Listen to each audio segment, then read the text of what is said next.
Celebrity Rehab, day 19, I think.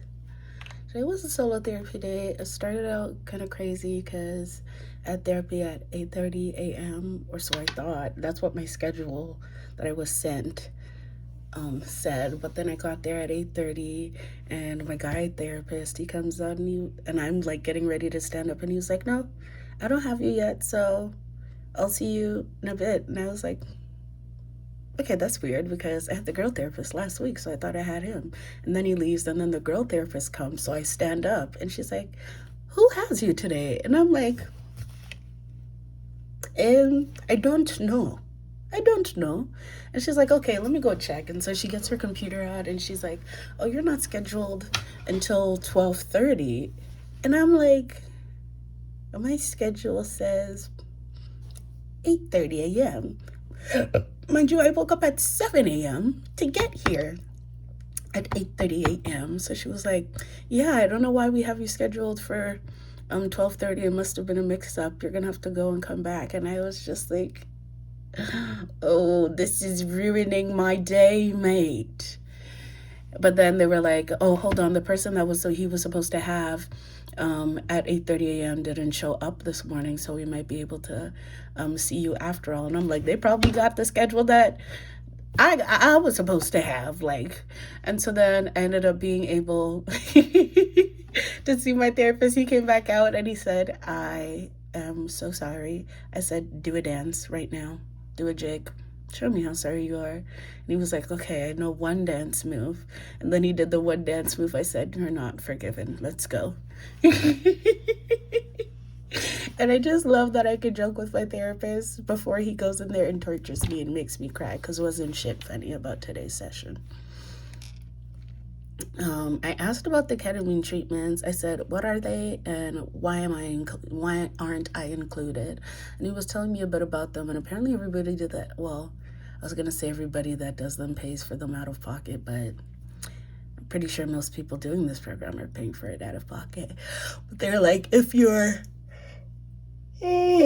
interested in doing it, we could probably get the WSCC to cover it. I said, let me do my own research, because I don't like being in control of what I'm gonna say. It's a bit much. It's a bit much.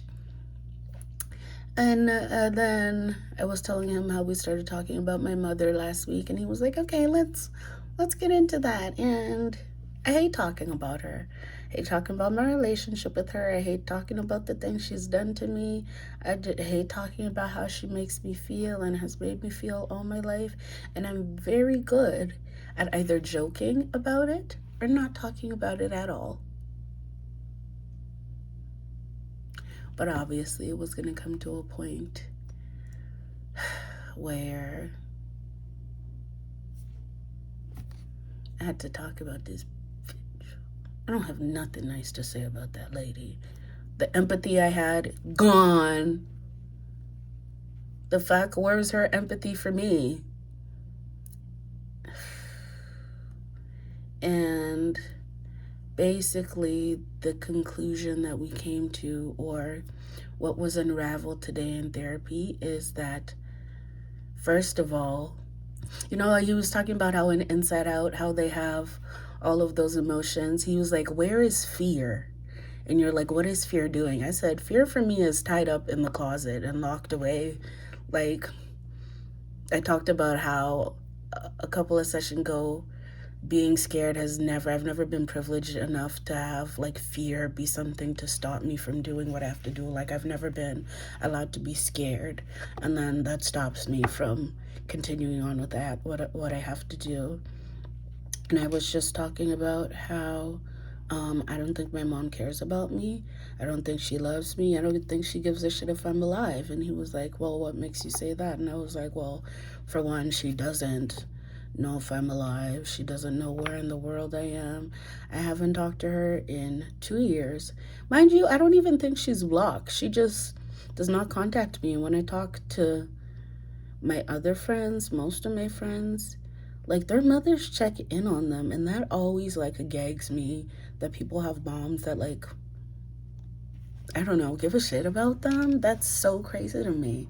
And I was like, But if you asked her, she would probably tell you that, like, I'm her favorite, I'm the most well adjusted. And he was like, well, what makes you say that? And I was like, well, with the few conversations I've had with her, she always says that, oh, I've never had to worry about you, everybody else needs more help, you're fine, I don't have to worry about you. And he was like, well, when you squint your eyes, you can kind of see the intention behind that. But what I'm really getting from that is that you don't believe that you matter because your mom made you feel like if I was a good child and I suppressed my feelings and made them so it didn't matter, then it would make things easier for my mom and then she would be able to love me, which obviously was not the case. And so we just got into how, first of all, I had to suppress my fear as a child so that I wouldn't be, so I felt like I wouldn't be a burden to my mom and that she wouldn't have to care about me because she said she never had to worry about me. And so as long as she didn't have to worry about me, I'd be a good kid and I would be in her good graces. But all that translated to me as a child is that I don't matter, my feelings don't matter. And whenever I would feel scared, I would just suppress it to the point where I became an adult and a teenager, and I would do things that were quote unquote unsafe. But it was like safety never existed to me. Like safety is like a theory, it's like a concept. It's never something that I had in practice. So when people be like, oh my God, that's so dangerous, I'm like, okay, but my life is dangerous. I don't know. I'm getting emotional and like angry at the same time.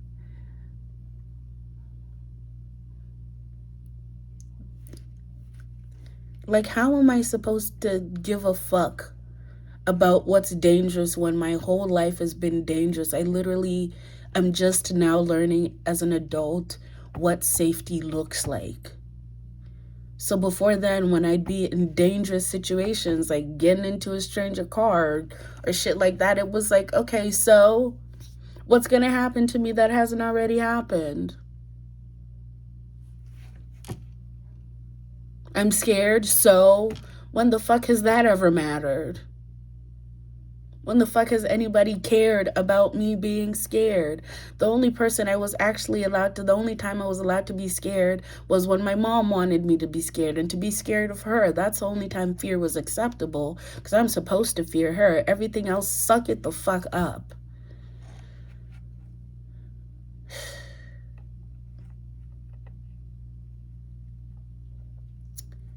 And so he was just like, okay, can you think back to a time, like the first time maybe you felt like you didn't matter?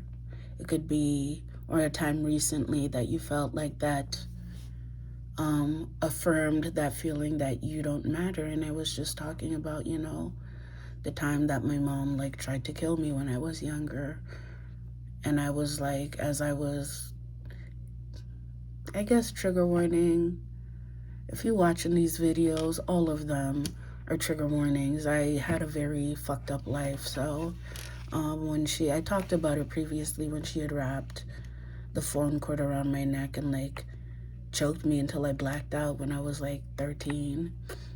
And I was like, as I was blacking out in that moment, I was like, well, clearly I don't matter because if I did, my mom wouldn't be trying to kill me. And I think that was like the moment that really affirmed for me that your life doesn't matter. The person that gave birth to you doesn't give a fuck about you and you're disposable. And I have just carried that with me to the point now where like people even watching these videos, I don't know why people that I'm not sending them to are watching them. Every time a friend comments or says something that I said, like opened their mind up to something or was informative or even made them cry, I still have the reaction of like, why? Why would anything that I say Why would anything that I say matter?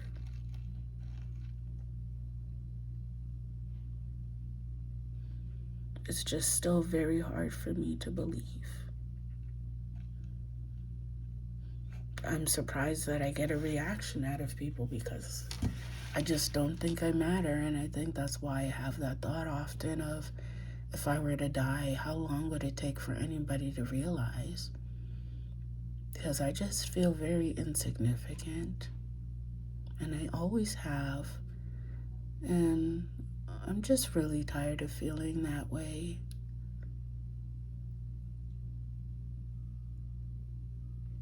And therapy today made me realize that I'm really good at getting myself to stop crying, because when I was describing that experience to my therapist, I started hyperventilating and like shaking. I mean, understandably so. It was very traumatizing. But then I was able to suck that shit up and take a couple of deep breaths and just stop crying. And that kind of makes me sad because it lets me know that I've had a lot of practice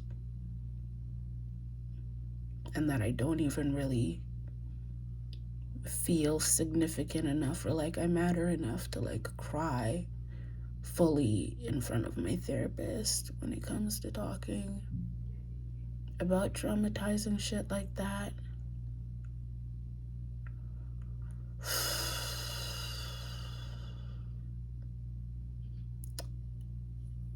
And I think that that's why my experience with Alfred last year was so traumatizing, because it just reaffirmed once again that I am insignificant and I don't matter.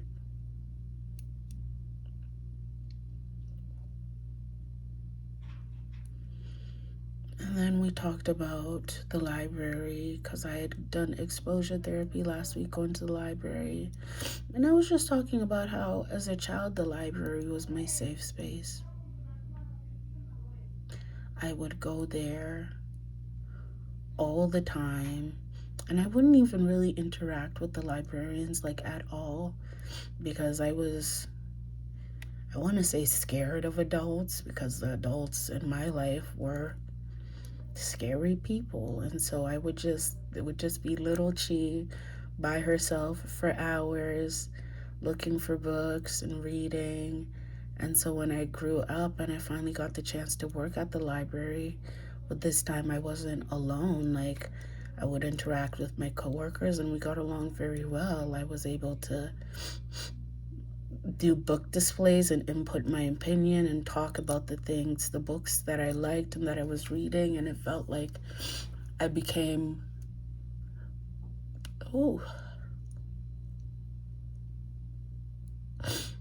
a part of my safe space, part of the fabric of my safe space, because the library was really the only place that I had to go growing up that was safe. And I thought that, that was something that I was going to be doing long term. I think it was the first time in a long time where I could see myself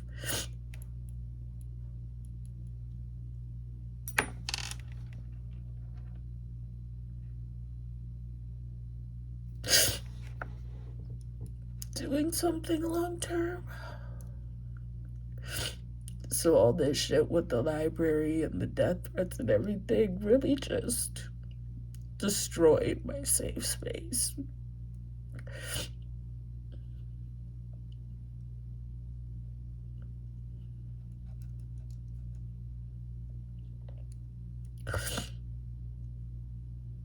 And I don't really talk about how destabilizing that's been for me in terms of worth and sense of self and just feeling like I have value. Because compared to all of the other shit I've been through in my life, what's a couple of death threats? Oh my God.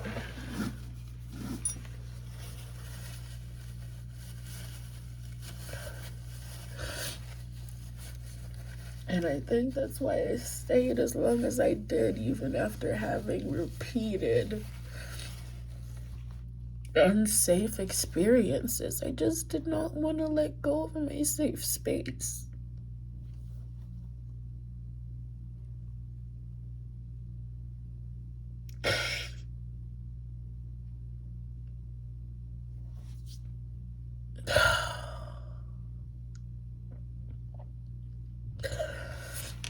Ooh. And he was just telling me how at some point in a couple of weeks I'm gonna have to decide if I feel like I want to stay and do more treatment because I need more help, or if I feel like I'm good to go back and like maybe get placed in a different, sector of working for the city. But, it's up to me what I want to do. And I feel like I already know that as much as I fucking hate being here and I don't want to be here, I need all the fucking help I can get. I actually don't know how I've gone this long.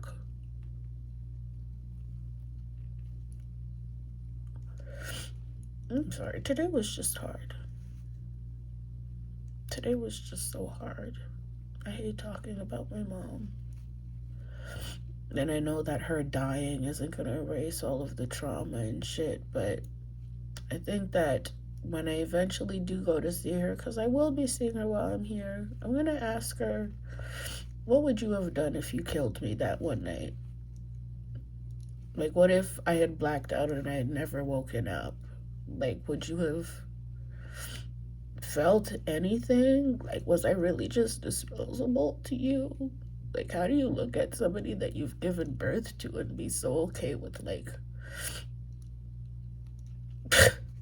seeing the light go out of them, the life go out of them? I don't know.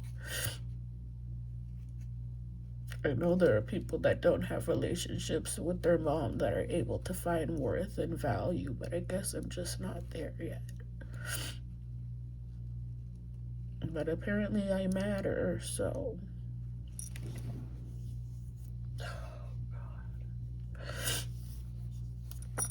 Yeah, so that was Celebrity Rehab, day 19, or maybe 20. I don't know.